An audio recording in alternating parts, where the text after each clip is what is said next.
there's a real soft place in the earth right under it. On June 16th, 1987, Ron Wyatt and a film crew from the United States of America traveled to eastern Turkey at the express invitation of the governor of the Turkish province of Ari. The purpose of this expedition was to participate in and film a ceremony which memorialized and commemorated a site located on Cessna Dog Mountain, known locally as Doomsday Mountain, as the landing site of Noah's Ark. The ceremony was the culmination of 10 years of meticulous, painstaking, often dangerous research by Ron and his associates. On the historic occasion of June 20th, 1987, the governor of Ari has announced to the world that Turkish archaeological authorities agree with Ron's findings that the area under investigation is indeed the landing site of the legendary Ark. The governor, key military officials, local officials, and police have gathered in preparation for the ceremony. Due to Ron's contributions and efforts, he is made a guest of honor and is asked to actively participate in the dedication of the site. A visitor center is soon to be built, and construction plans are well underway.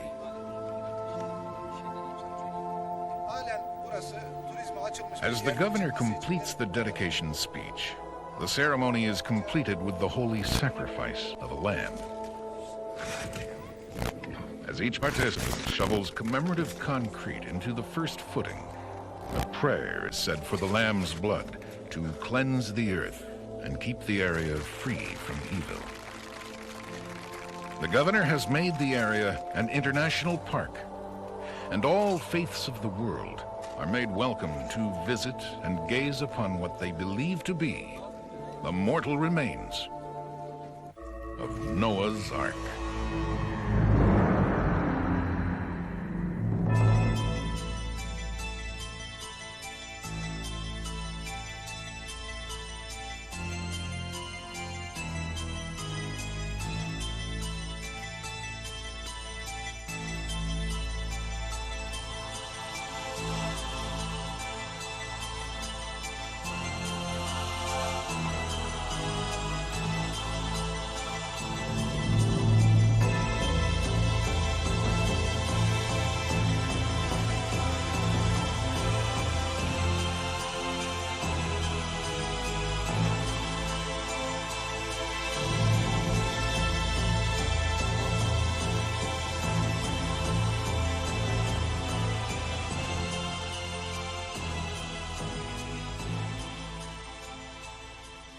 This saga began in 1977, when Ron began investigating a mysterious boat-shaped object which had been aerially photographed by a Turkish Air Force reconnaissance pilot while on a routine photo survey mission. The pilot, Lieutenant A. Curtis, took these photographs from an altitude of 10,000 feet, approximately 12 miles from Mount Ararat. They were examined by a Turkish captain assigned to photo interpretation, who spotted the symmetrical boat shape in what appeared at the time to be a lava flow. As a result, a team of Turkish explorers and researchers examined the object and discovered that its dimensions were indeed near those of the Ark as stated in the Bible, most particularly those of the length.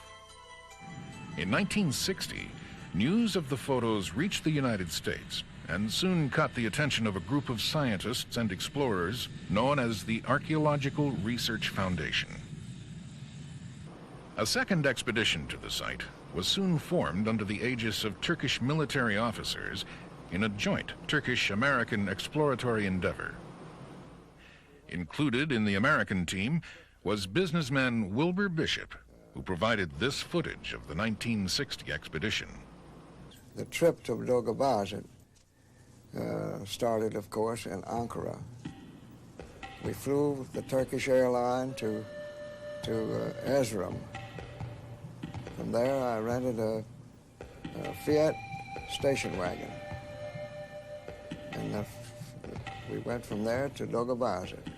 The Turkish people knew what we were talking about, of course, and we went by the van over to this camp, which is right near the entrance to Persia. And there we rode horseback over to the site. The American team journeyed to the site accompanied by the Turkish soldiers. Upon reaching the site, Wilbur gives us the team's reactions concerning the first viewing of the object. Well, we got off of the horses and we looked down and see it right from there. We was about, I guess, 500 feet from the site, on the side of the hill. We walked down from there. We had to jump several crevices in the earth from the earthquakes that had happened. All of us thought it was a boat. Till we left, when we didn't find any timber or anything, well, we figured it wasn't there. Also with the American team was Dr. Arthur Brandenberger, a stereophotogrammetry expert. After studying the object and comparing the measurements to those in the aerial photos, he was quoted as saying, "I have no doubt at all that the object is a ship. In my entire career, I have never seen an object like this on a stereo photo." However, the rest of the team aren't convinced. So, due to the lack of finding evidence to match their hopes and expectations, they prepare to blow a hole in the side of the object. Of course, we took a movie of trying to explode part of it out. I asked the Colonel Backel if he had some dynamite. He says, "No, but we got plenty of black powder." And so I told him, "Go get it." And we got it and blew the hole in. And later I found out now that that was one of the timbers was right there, but we didn't recognize it. The team sets the explosive and, following the blast, still finds nothing that they recognize as evidence which would convince them or others that the ship-shaped object is the fabled Ark. Again, finding nothing to bolster their waning enthusiasm, they abandon their quest and the site and return home.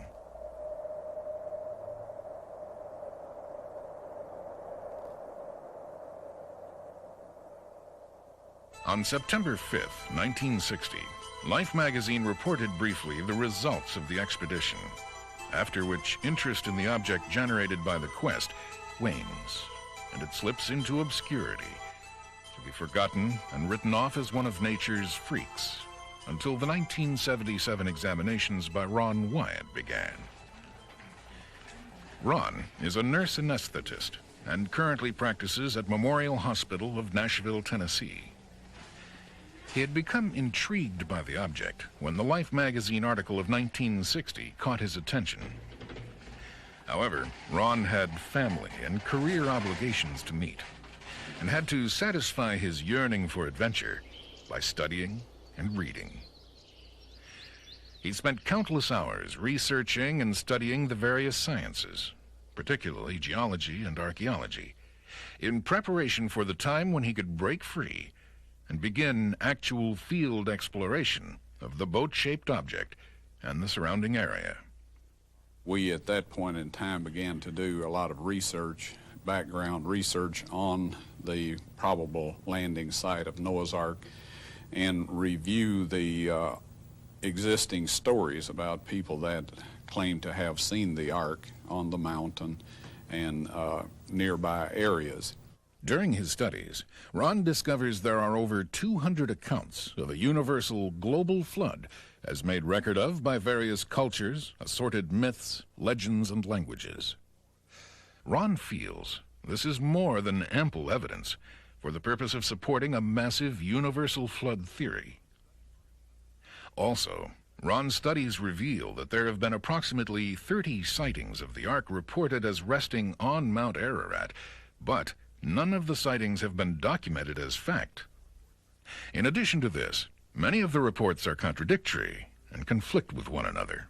The 30 so-called eyewitnesses, and I don't doubt the integrity of these people, there are several stone formations on that mountain that resemble a boat, but no one was ever able to get photographic proof. Also, I found that, say for example, in World War II, the pilots that flew by the mountain and made entries in their flight log that they had seen a boat-shaped formation on the mountain. They said that the boat-shaped formation was on the southeast face of the mountain. The person that wrote this, or quoted this in his book, said that the log stated it was on the northwest face of the mountain. And so I found that some of the reliable data had been misquoted in some of the books in an attempt to convince people that the boat perhaps was in a different site than it really was. And so, given all of this information and the lack of proof, we decided to look elsewhere.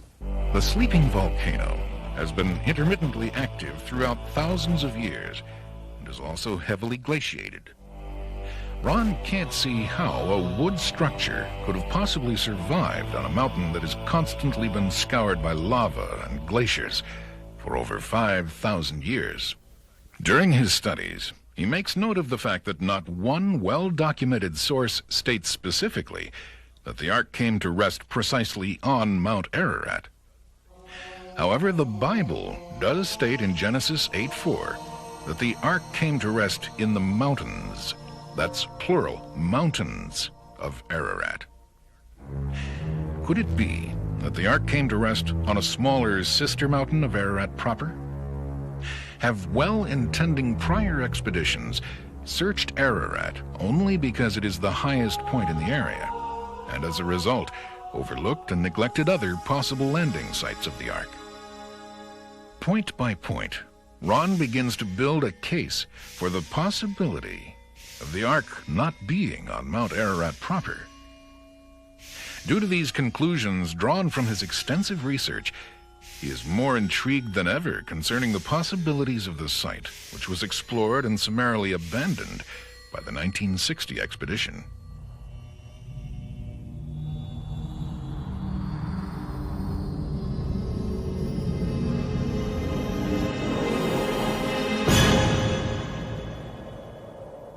At long last, in 1977, after 17 years of waiting, research, and dreaming, Ron has fulfilled his obligations and is able to begin actual field work in eastern Turkey.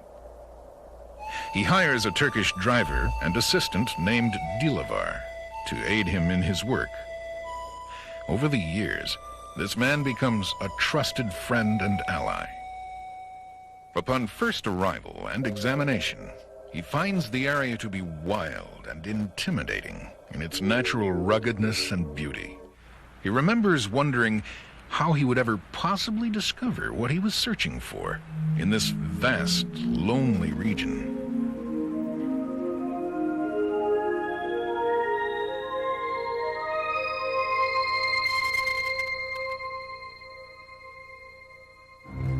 The country is immense, its wide, expansive vistas, and Ron finds it to be rich in geologic history. The area is also blessed with the wealth of many wondrous relics from antiquity and treasures from civilizations past. One soon becomes enchanted by the natural beauty of the region and develops a sense of being lost in time. In determining precisely where to begin his investigations, Ron approaches the matter differently than his Ark hunting predecessors. Instead of focusing his search on Mount Ararat, he began with a broader scope of vision.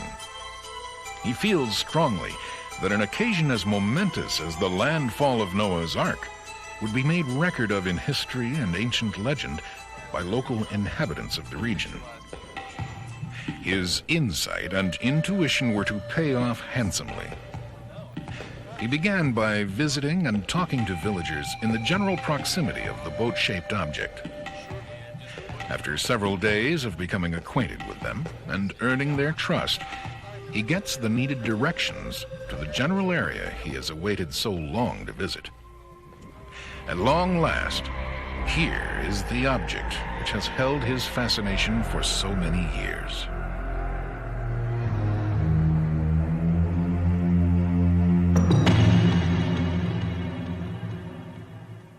And here we are at last, gazing upon the mortal remains of the great boat that Noah and his family rode to safety.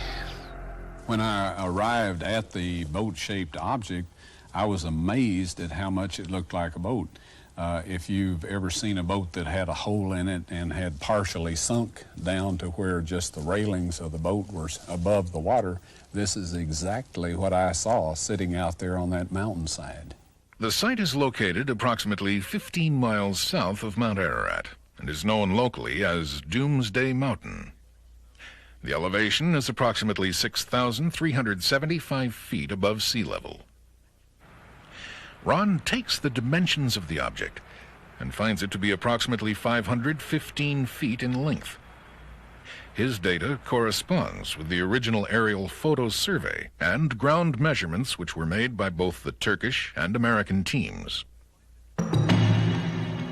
He finds it to be generally in the same condition as the 1960 expedition had described it.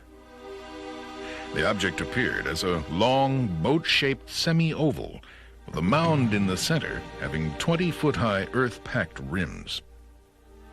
Ron would like to take samples for chemical analysis, but at this point in time has no permits allowing him to do so. Although no conclusive evidence, other than the dimensions and obvious boat shape concerning the object possibly being the Ark, can be drawn from this first encounter, Ron is determined to return at a later time if and when he can get a permit to excavate. He feels strongly, intuitively, that there is much more here to be learned. However, Ron has made note of the fact that the strata where the object rests is sedimentary Cretaceous water-laid rock. This is an important point for purposes of documenting this area as the possible landing site of the Ark. As Ron continues his search for possible signs and traces of the legendary ship, he continues to befriend and talk to the villagers of the area. As he does so, more mysteries of the region begin to unfold. These people live today as they have for generations past. They tend their flocks of sheep and cattle and wander through their respective territories from season to season in a timeless ritual as a means for survival. They are a hardy breed of people and manage to survive in one of the harshest environments on the planet. They live in a rugged, unforgiving land that is both cruel and inhospitable. It is riddled with major earthquakes and has major unpredictable cold and hot spells during summer and winter. During winter, wolves freely roam the countryside, and there are massive avalanches. In summer, it is hot and arid, and sudden deadly windstorms arise. As illustrated here, one can see large clouds of dust from a windstorm moving and crawling like wraiths over the huge black lava beds at the base of Ararat.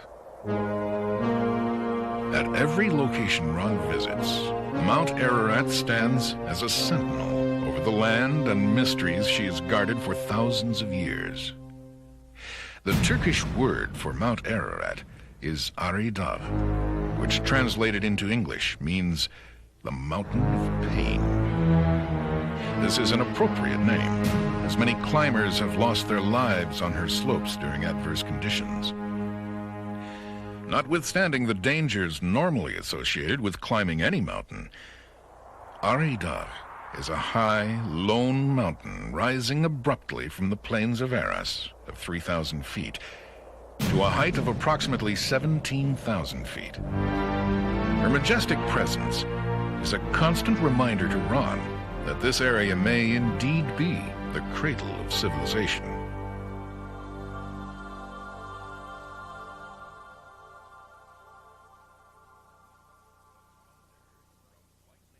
The thunder from lightning on Ararat is not the only thunder this captivating region has known. In ancient times, this area was a buffer kingdom between rival empires, and many times throughout the centuries has this land known the thunder of hooves and the clash of steel from fierce rival warriors' weaponry.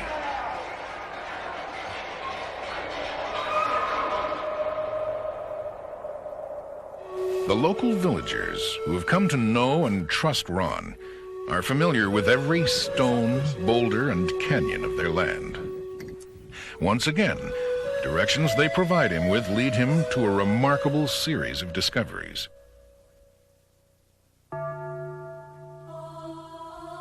He finds 3 massive anchor-type stones, all approximately 8 feet high and weighing several tons each. All are similar in proportion and design and have 8 distinct crosses, which are carved in the stone in a pattern which Ron and other experts believe refer to the 8 survivors of the flood.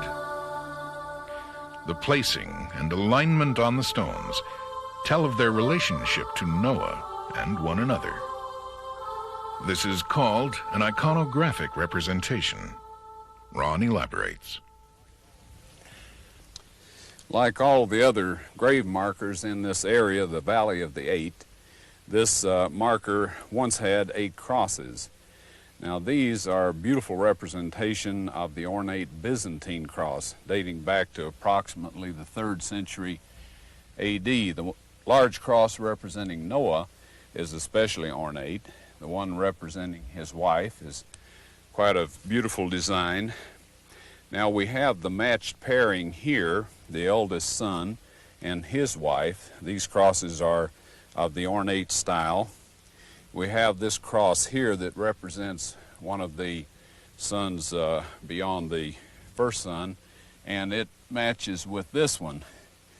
Up here we have the representation of the other son, but the representation, or the cross representing his wife, is missing and apparently got broken away over the years. The alignment of these stones tell us the direction from which the boat came as it approached and the mountain that it landed on. One of these stones is approximately a quarter of a mile from the boat itself. Now these stones, or this type anchor stone, is a very familiar object to the students of early navigation. They were used by many of the early civilizations, the Phoenicians in particular, and the shores of the Mediterranean and the floor of the Mediterranean is strewn with these stones. The difference that becomes obvious immediately is the difference in size. These giant pierced stones are similar to ancient anchor stones used in the Mediterranean for centuries and millennia. These pierced stones are like the large Bronze Age stone anchors from the Mediterranean. Tall, broad when viewed from the side, thin when viewed edgewise or end-on, tapered towards the top, and have rope holes at their upper ends. On all of these counts, therefore, they qualify quite readily as fitting the picture of stone anchors as Ron originally identified them.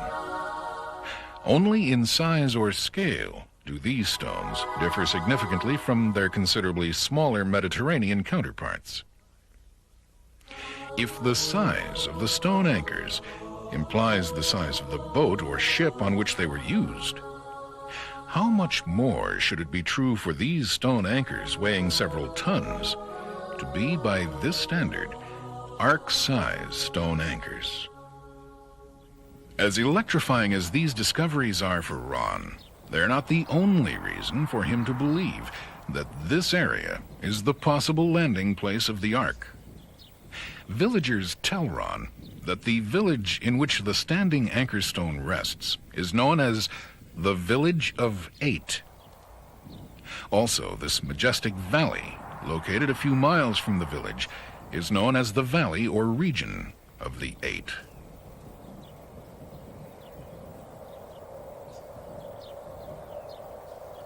None of the inhabitants of this region know how these names came to be. They've been passed down from generation to generation.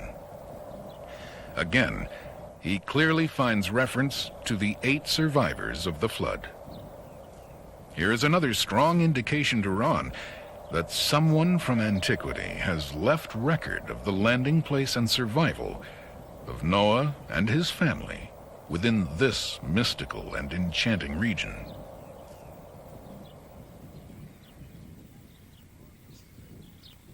Upon Ron's return to the United States, he calls Dr. William Shea of the Biblical Research Institute of Washington, D.C., for help in sorting and analyzing his data.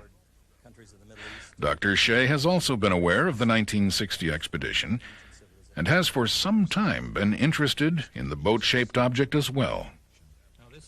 He is most pleased to have the opportunity to discuss Ron's findings and to compare notes and thoughts. Dr. Shea holds a doctorate in archaeology and is also an MD. He has had over 130 professional papers published worldwide, has taught Old Testament history at Andrews University, and is an acknowledged expert in his field. I've never measured the exact distance, but if you stand on the object, you can see Mount Ararat in the near foreground. Mount Ararat is a very beautiful and very interesting mountain, but it has certain drawbacks when you think of the flood story in the Bible. Mount Ararat is a volcanic peak over 16,000 feet high. If you think about the Ark coming to land on a volcanic mountain, that's not a very propitious spot for it to be salvaged if you're going to find any remains. In fact, some of my friends who have been working on that particular mountain have been working on the northwest face where there's the Great Ahura Gorge. Now that blew out in historical times, and it seems like to me that would be the very worst place to have a preserved remnants of the Ark. So on the other hand, the site that we've been talking about in the mountains across the valley, those are sedimentary rocks. They're not volcanic rocks, sedimentary rocks, water-laid rocks, the type of rocks that one would expect from flood activity. Another thing about Mount Ararat is that it's a glacial-covered mountain peak. I don't know the exact dimensions, and it varies according to the weather, of course. The glaciers shrink back in the summertime and they extend in the wintertime. But several thousand feet of the mountain's top are covered with glaciers, and these glaciers, of course, scour the rock of the mountainside. So if you had an ark-shaped object up there, it would suffer from the same damage that the scouring of the rock would suffer from. Now, the formation that we have, as it's been surveyed both from aerial photographs and on the ground, it's been measured both ways, is 150 meters long, or almost 500 feet. If you take that long Egyptian cubit, assuming Moses is the author of the account, or the transmitter of the account, and apply that standard of measurement, it is interesting that this formation, either in the photographs or on the ground, has measured to essentially what would be 300 cubits long. Now that's a remarkable correspondence. It's not 500 cubits, it's not 150 cubits, it just happens to be 300 cubits long. And the biblical story just happens to record the length of the Ark as 300 cubits long. On one occasion, Dr. Shea had made a trip to eastern Turkey and had the opportunity to examine some of Ron's discoveries, particularly the massive anchor stones. I've seen 3 of those stones in the field. One is in a village and 2 are out in the fields by the village. The first point that one can make in comparing with anchor stones, and we have many, many anchor stones to compare with. Anchor stones were the common way to anchor ships until iron came in about 1200 BC. Anchor stones are tall in one dimension. They are thin in another direction, and they have a hole at the top. Now, the other aspect of these stones is their iconography. Somebody has carved some signs into them, as you can see from this one right here. The large cross in the center would be Noah. The medium-sized cross to the right and below would represent Noah's wife. 3 of the crosses up one side, above the arm of the cross, the major cross, would represent Noah's sons. The other 3 crosses up the other side would represent the wives of Noah's sons. There's exactly 8 crosses. There are 8 people in the flood story, and these are engraved upon stones that look very much like anchor type of stones. These are Christian crosses, but they indicate that the people who put those crosses on these stones saw some type of connection between these particular stones and the idea of Noah and the ark and the 8 people that were in the ark according to the biblical record. Now these stones are very unusual and irregular in that they are not near any normal natural body of water. It seems evident to me that somebody either wanted to depict something like an anchor stone or actually used an anchor stone in this area. And yet the nearest bodies of water are 75 miles to the southwest and 100 miles to the north. No normal, natural, reasonable explanation for why anchor stones would be used in this particular area. Ron and Bill agree that much progress has been made on Ron's first foray into the field. Due to the success of the trip and the strength of the discoveries made, Ron feels more strongly than ever that he is on the verge of a major breakthrough. As he reviews his data, the boat-shaped object continues to haunt him, as it has for the past 17 years. Then, unexpectedly, a most surprising and fortuitous event takes place. My disappointment at having to wait on a permit for a later date was offset by an earthquake that happened in 1978 that did a much better job of excavating the boat than I could have done in maybe a year or 2 years hard work.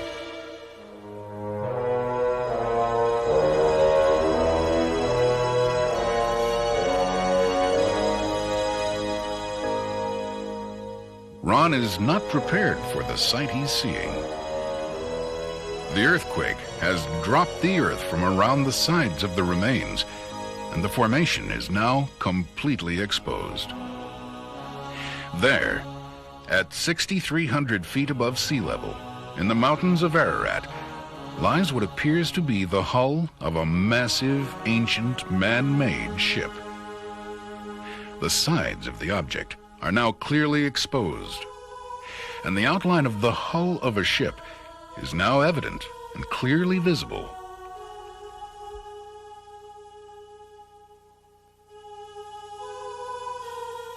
It simply dropped the earth away from the outside of the boat and left the rib timbers and other structures of the boat out there where you could see them.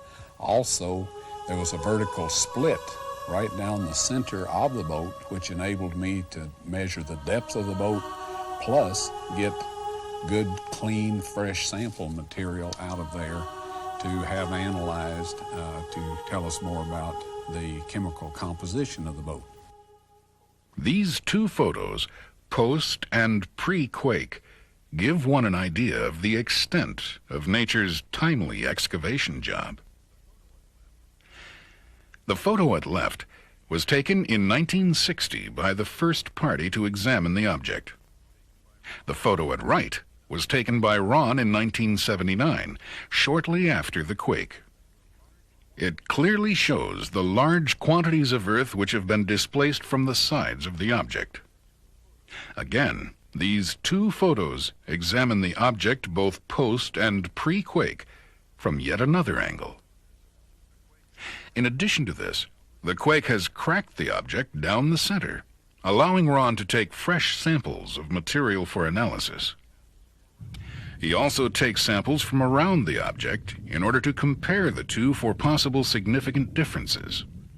Immediately upon Ron's return to the United States, he rushes the samples to Galbraith Labs of Knoxville, Tennessee for breakdown and analysis.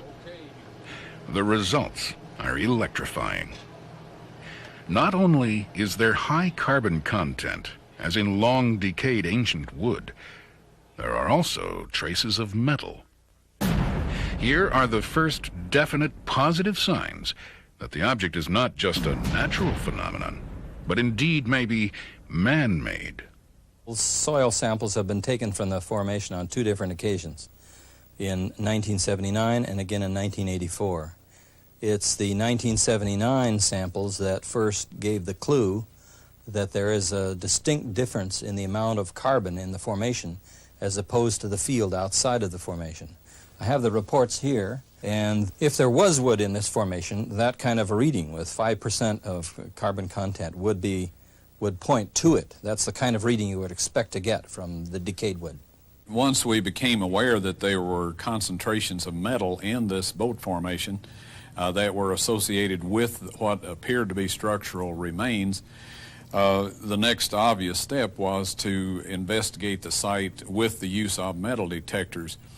We set up a expedition with permit to go out with 4 types of metal detection equipment, and with this we carefully surveyed the boat, and we laid out survey tape on top of the ground or on top of the formation to indicate the position of the metal patterns in the boat.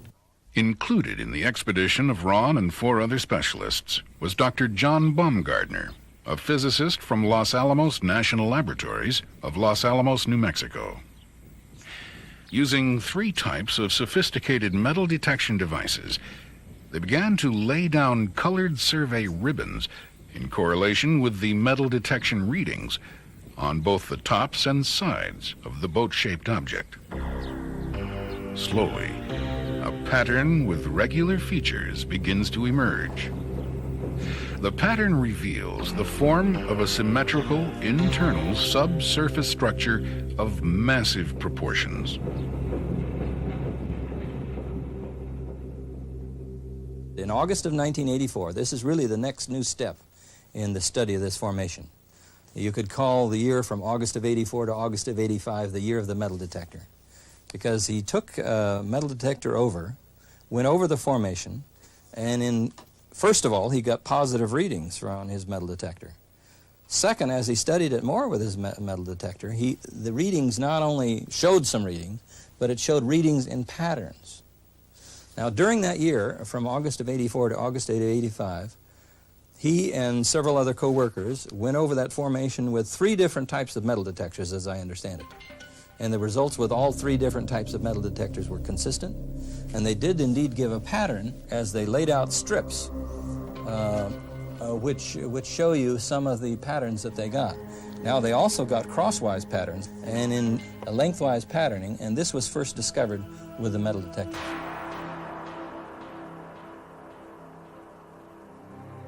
Since the negative and positive to these readings have been obtained using 4 different types of metal detectors, since one of these is species-specific in terms of the type of metal detected, since neither of these methods provides any positive readings for the field around the object, and since these positive readings can be correlated with visually observable features of the formation along the portion of one side of it, considerable confidence can be placed in the accuracy of these readings.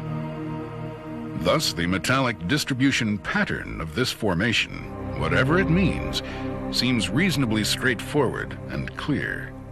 Whatever is giving the positive readings on the metal detectors, presumably some type of metal, we're not sure what kind, would have to be patterned in the formation. And the question then is, why is it patterned in the formation?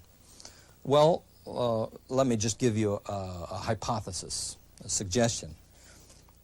If you had petrified wood in this formation, and the petrification takes place by a process of mineral elements flowing through the wood and depositing in them, then you would expect the trace readings that those minerals would give to follow the pattern of the decayed timbers and the petrified wood, petrification process. And so one possibility would be that this is a reflection of the petrification process of an original form, which would underlay this formation as it now stands. When we did this metal detector evaluation of the boat formation, we covered the sides of the boat also, the area that had been left bare when the earth fell away during the earthquake, and the rib timber patterns and the keel or keelson patterns were very obvious there along the sides also. Now, another thing we did with these metal detectors, where we spotted high concentrations, say of iron, for example, we were able to collect a sample of 91% pure iron that showed preferential gradients under microscopic examination. And in our language, that meant that this had been hand-worked. It was a right-angled bracket that we... Although this is an incredible breakthrough, Ron and the team realize that more data is needed before they can draw any conclusions as to whether or not this is a ship. Though exciting and promising, it remains to confirm this pattern with more details and deeply penetrating non-invasive equipment, such as the new subsurface interface radar scanner. Subsurface interface radar is a new high-technology tool which allows examination of objects underground without preliminary digging or excavation. The principle is simple enough. Electromagnetic pulses, or short-wave-length electric energy bursts, are transmitted into the ground. Echoes from these pulses bounce back and are measured by a receiver. The echo time can be translated into readings which are graphically recorded on a continuous roll of paper, such as an electrocardiogram printout. Thus, objects beneath the surface of the ground level may be located and, to some degree, measured. In the summer of 1986, Ron and his team have assembled once again and have received the necessary permits from the Turkish government in order to perform the radar scan. Ron and the crew are poised and ready when once again the unpredictabilities of the region rear their heads and stop Ron and his team short in their tracks. We got back to America, raised the money, and made the arrangements to get a subsurface interface radar system out to eastern Turkey. We had the appropriate permit at this point in time. Now, we had been informed that we were in some danger of terrorists attacking us or taking us hostage. And in the light of this, the Turkish government provided a group of 30 commandos that accompanied us out to the boat formation each day, and they would go out and hide themselves in the crevices, canyons and whatnot around the boat site. Now, what happened just took a matter of seconds, but to me it seemed like several minutes. Our Turkish commandos just rose up literally from the earth where they had been hiding and decimated these terrorists with automatic gunfire.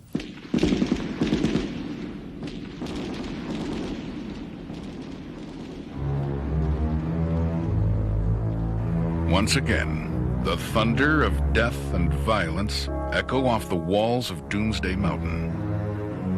The commandos take their work seriously, and these are the results.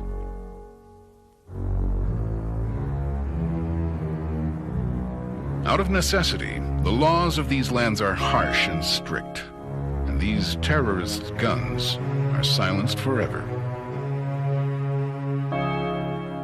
Ron makes the Turkish headlines, but not with the news he'd wanted. No one likes being a part of something like this. This effectively stalled our attempts to do a radar scan on the boat, and of course it was some time after that. Yet again, Ron has been dealt another blow. Every trip is extremely costly, and this one has been particularly so, due to having the radar technicians and support teams involved. It is crushing, after so many years of working and dreaming, to be so near the end of one's quest, only to be halted again so abruptly. As he has had to do on so many occasions, he calls on almost superhuman patience and tolerance, and once again, he waits.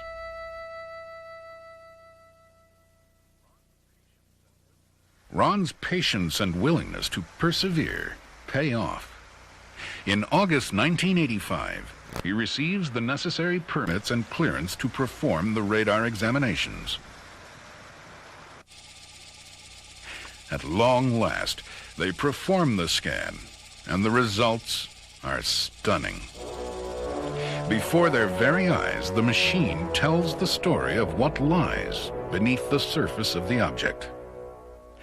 There are massive keelsons, deck timbers, open chambers, gunnels, and other various configurations which Ron and other specialists believe identifies the object as the remains of an ancient man-made ship. Basically, the radar scans show the same thing that the metal detector scans did, only with more detail. They show there's a pattern. They show there's a pattern of linear lines, there's a pattern of cross lines, and there's a pattern of even distribution to these lines in both directions. Now that's precisely what you would expect out of the remains of a ship-type object, because you would have a keel, you would have parallel lines which would be keelsons, and you would have the transverse lines which would be bulkheads and other reinforcing of the ship.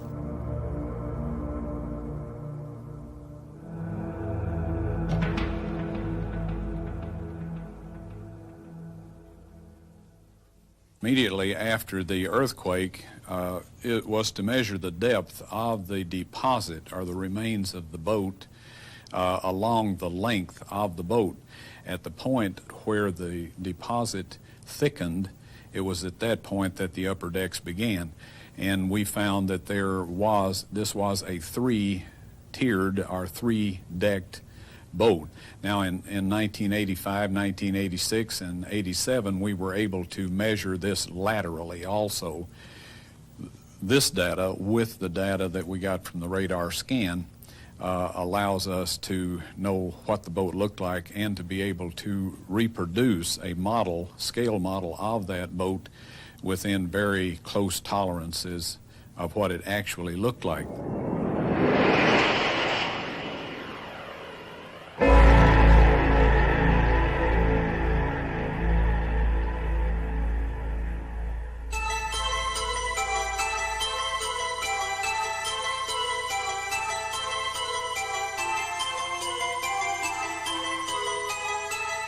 After consulting computer specialists and careful, detailed review of years of research and combined data, Ron constructs a scale model of what his data tells him the Ark resembled.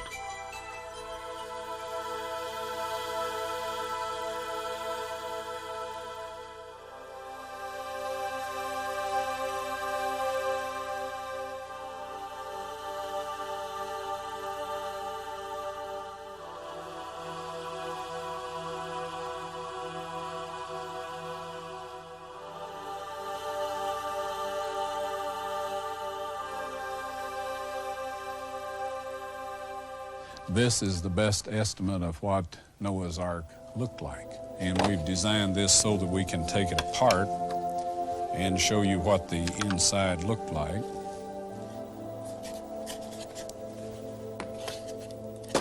Now the deck portion of the boat shows up very clearly on the radar scans, and we have reproduced that here in the deck portion of the model.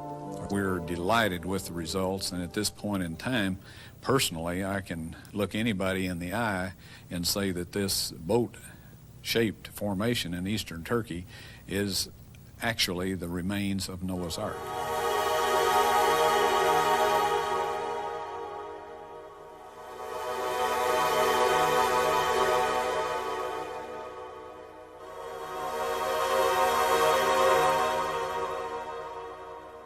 We've gone about as far as we can go in surface survey work and even scanning work. There are other types of scans that could be done.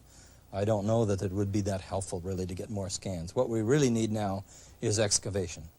But I would say that each one of these positive steps does point directly identifying this formation as containing remains of Noah's Ark, but the final proof of the pudding ultimately must come from excavation.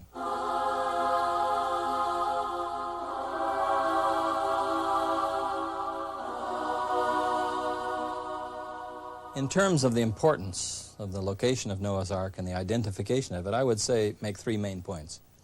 First of all, as one goes through the history of the human race in the Bible, this stands as an important historical event, a very transitional event. It's an event that divides two eras in biblical history. So just in terms of history of the race, it's an important event. Second, I would say that it will have far-reaching implications in the realms of both science and history. Obviously, some scientific theories are going to have to be revised if we really have found a boat-shaped formation from Diluvian times at the 6,300-foot level in these mountains in eastern Turkey. Third, I would say that there is a religious teaching out of it. There's a theology in Genesis 6 to 9, the 3 chapters that cover the flood story, and I would say it reveals 2 sides of the character of God. It reveals the side of character of God as judge, and it reveals the side of the character of God as redeemer. It reveals his character as judge of the antediluvians for the nature of their civilization, yet his redemptive activity is shown in his graciousness and mercy extended to Noah and his family.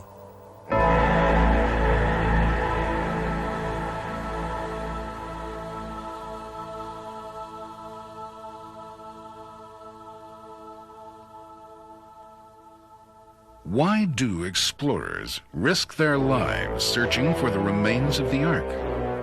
Many have died in the quest. For some, surely the adventure is enough. But for most, there's more. A need, perhaps a hunger, to know more about our human heritage, our basic beginnings. Who are we? Where are we going? Where do we come from?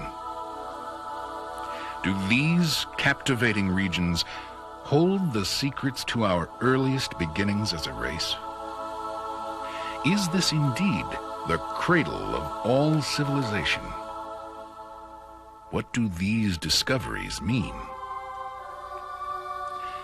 Are they clues to the final answers to the questions of the birth of the human race? And if not, what is this mysterious ship-shaped object located 6,300 feet above sea level in the mountains of Ararat? Ron thinks he knows some of the answers.